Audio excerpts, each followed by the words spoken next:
আপনি কি কখনো অনুভব করেছেন সোশ্যাল মিডিয়া ব্যবহার আপনার মানসিক স্বাস্থ্যে প্রভাব ফেলছে?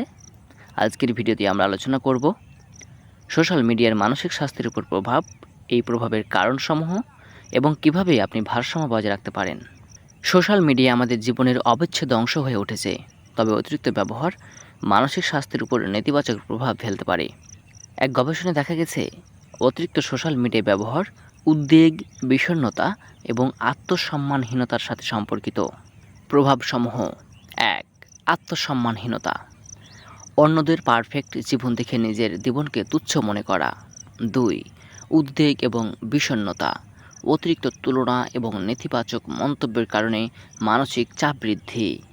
৩ নাম্বার, নিদ্রাহীনতা, রাতে ঘুমানোর আগে স্ক্রিন টাইম বৃদ্ধি ঘুমের ব্যাঘাত ঘটায়। আমরা কিভাবে ভারসাম্য বজায় রাখব সেই কৌশলগুলো নিয়ে এখন আলোচনা করব। সোশ্যাল মিডিয়া এবং মানসিক স্বাস্থ্যের মধ্যে ভারসাম্য বজায় রাখতে কিছু কার্যকর কৌশল অনুসরণ করতে পারেন। ১. নির্দিষ্ট সময় নির্ধারণ করুন, প্রতিদিন নির্দিষ্ট সময়ে সোশ্যাল মিডিয়া ব্যবহার করুন। ২ নাম্বার, ডিজিটাল ডিটক্স, সপ্তাহে একদিন বা মাসে কয়েকদিন সোশ্যাল মিডিয়া থেকে বিরতি নিন।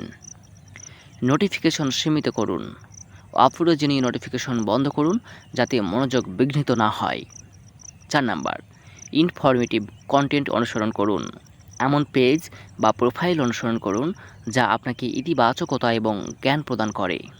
৫ নাম্বার, নিজের অনুভূতি পর্যবেক্ষণ করুন, সোশ্যাল মিডিয়া ব্যবহারের পর নিজের মানসিক অবস্থার প্রতি সচেতন থাকুন।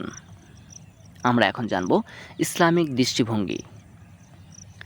ইসলামে সময়ের সঠিক ব্যবহার এবং আত্মনিয়ন্ত্রণের উপর জোর দেওয়া হয়েছে। সময় ব্যবস্থাপনা। ১ নম্বর, সময় ব্যবস্থাপনা।